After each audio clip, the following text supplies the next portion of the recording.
दिल्ली की दशा बदल चुकी है, दिशा बदल चुकी है, फिजा बदल चुकी है, लेकिन बड़ा सवाल है कि क्या किस्मत भी बदलने वाली है। दिल्ली के जो नतीजे आए उसमें 48 सीटों पर बीजेपी, 22 सीटों पर आम आदमी पार्टी। बड़े चेहरे अरविंद केजरीवाल के साथ सौरभ भारद्वाज, मनीष सिसोदिया, सत्येंद्र जैन को हार का सामना करना पड़ा है। आतिशी सिंह एकमात्र फर्स्ट पार्टी लाइन के जो नेता हैं उनमें एकमात्र ऐसी नेता रही जिन्होंने जीत दर्ज की है। 17 सीटों पर कांग्रेस पार्टी को जितने वोट मिले हैं उतने ही वोटों से लगभग आम आदमी पार्टी को हार का सामना करना पड़ा है। तो भले ही कांग्रेस पार्टी 0 पर आउट हो गई, लेकिन कहीं ना कहीं अरविंद केजरीवाल की सत्ता को उखाड़ने में उसने बहुत अहम भूमिका निभाई है। तो बहुत सारे कारण हैं बीजेपी की जीत के दिल्ली में, लेकिन एक बहुत बड़ा कारण है प्रधानमंत्री नरेंद्र मोदी, जिनके 2 फैसलों से ऐसा कहा जा रहा है कि दिल्ली के जो नतीजे चुनाव के हैं वो पूरी तरीके से बदल चुके हैं। सबसे पहला, बजट में ऐलान करना के 12 लाख तक 12.75 लाख तक के जो लोग हैं जो टैक्स देते हैं वो अब टैक्स नहीं देंगे। दिल्ली में कुल मिलाकर 40 लाख लोग ऐसे हैं जो टैक्स देते हैं।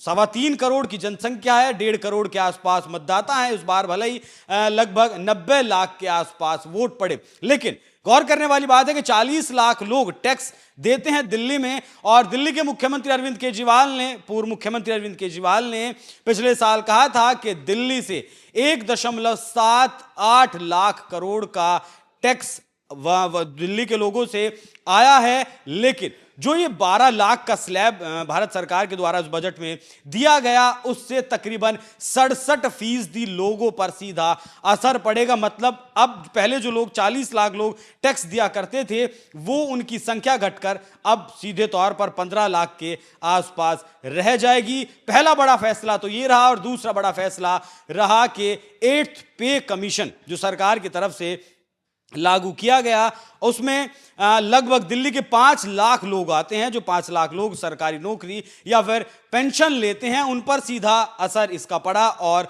यही कहा जा रहा है कि दिल्ली में प्रधानमंत्री मोदी के ऐन वक्त पर चुनाव से ठीक पहले जो 2 बड़े फैसले निकल कर सामने आए, इन्होंने कहीं ना कहीं दिल्ली का जो रिजल्ट आया है, आम आदमी पार्टी 3 बार से सत्ता में थी। 2013 जीता, हालांकि 49 दिन के बाद इस्तीफा दिया। 2015 में 67 सीटें जीती, 2020 में 62 सीटें जीती।